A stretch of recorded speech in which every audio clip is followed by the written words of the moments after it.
Online sales kept so many Australian businesses alive during the pandemic, and a recent e-commerce report suggests the trend will continue. According to the Australia Post 2023 e-commerce industry report, total Australian retail spending in 2022 reached $242 billion US. Now, the report suggests that businesses benefiting the most from e-com sales had a multi-channel approach, with a mix of bricks and mortar and online stores. What's also interesting is that 8 in 10 Aussie households made online purchases in 2022, 30% of them straight from their mobile phone. Joining me to unpack the stats is our resident e-commerce guru, Paul Waddy, author of Selling Online and Shopify for Dummies and founder of learnecommerce.com.au. Paul, good to see you. It's a fascinating report, isn't it? So bricks and mortar mixed with online stores is the key. How do you align the two? I think it's really encouraging to see a lot of naysayers sort of saying the death of bricks and mortar. Not true. It's an omni-channel approach for sure. But I think the overwhelming reason that I think omni-channel still works is people still like to talk to people.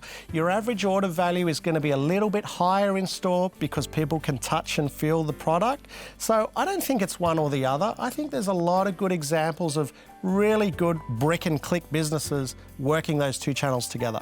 Okay, and the report says rural and remote customers are just an online powerhouse. So if you're a small business, do you need to do anything different to appeal to that segment of the market?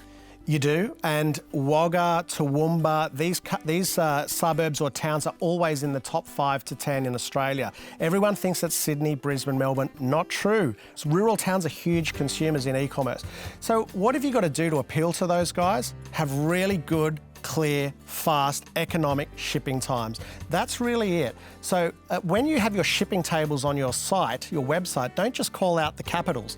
Call out the postcodes. Have the ability for someone in Toowoomba to see exactly how quickly you'll deliver to them. And the connection online is being dominated by mobile phones, isn't it? Yeah. How should that affect our thinking? It's simple. If we're building a website these days, it has to be mobile first. In other words, you need to be designing it knowing that most of your traffic will come from mobiles. It's not good enough anymore to do a desktop-only website. So you're always going to have more viewers on your website via mobile, but interestingly, Kochie, you'll have a higher conversion rate on desktop. So what I think is happening is people are consuming the website, browsing on their way to and from work, and then they're getting home, having a cup of coffee, opening the desktop. So they're researching on their mobile and doing the deal on desktop. Exactly. Yep. Oh, that's interesting. Paul Waddy, thanks for joining us. Really appreciate it.